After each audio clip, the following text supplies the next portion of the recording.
Hello, all. It seems that a fundamental mistake was made a long time ago during the Trump years. When he first came on the scene, he famously said, I could shoot someone on Fifth Avenue and not lose a vote. And everybody was so impressed by the strangeness of the remark. And over the years, people quoted it as indicating that he had a point, that such was the loyalty of the people who voted for him. But one neglected to notice a problem with the notion. Clearly, the point is that he could do anything and not lose any support, but actually, to shoot someone on Fifth Avenue in America is not the worst thing you could do. We're a gun crazy country. We've now misinterpreted the Second Amendment to such an extent that it is now a birthright to have a gun, even a weapon of war.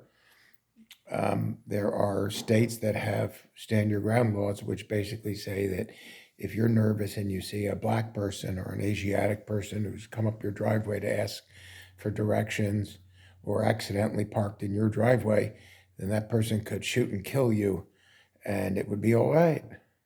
So, shooting and killing a person in America is not the worst thing you could possibly do because there's a good chance you're going to walk, especially if you're white and the other person isn't.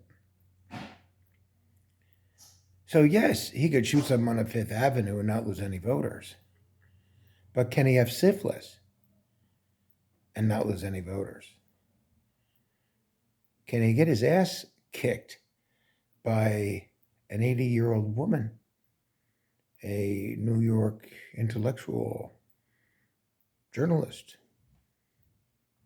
chic and poised, taken for 88 million? 88, by the way. That's it's the Nazi code, right, for Heil Hitler. 88 keys on a piano, and she played him, didn't she? Just like a piano. So he's been defeated by a woman for having raped her and then defamed her. Then she declared, there's nothing to be afraid of. This guy's just a bully. Just punch him in the nose and he'll cry and bleed. While everyone else was so impressed by him. And the media was taken in, or the media used him because they make a lot of money on him. And the media has now devolved into a capitalist enterprise and therefore isn't really the fifth estate.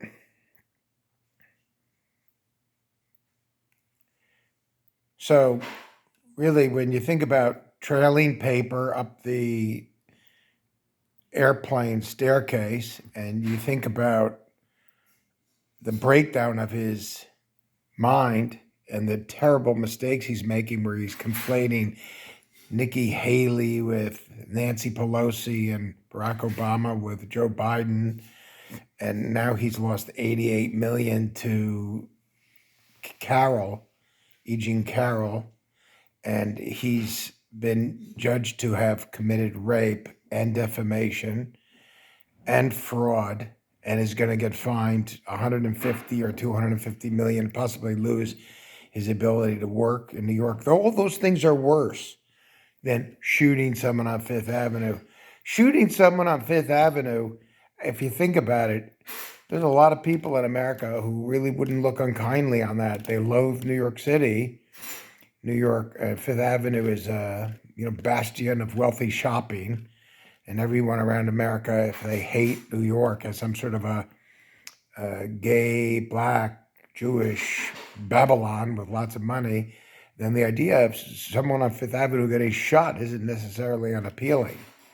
But having syphilis and losing to a woman 88 million and then getting a fine for 250 million for fraud and winding up like Al Capone, dying in prison for fraud and syphilis, that's not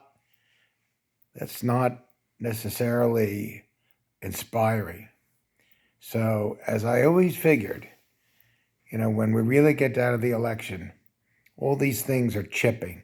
So even if he doesn't just literally put Tress before the election or wind up going to jail before the election, the fact of the matter is that he's going to lose 4 points. There's 4 points that are gone, and there's no way he can win. That's what I say.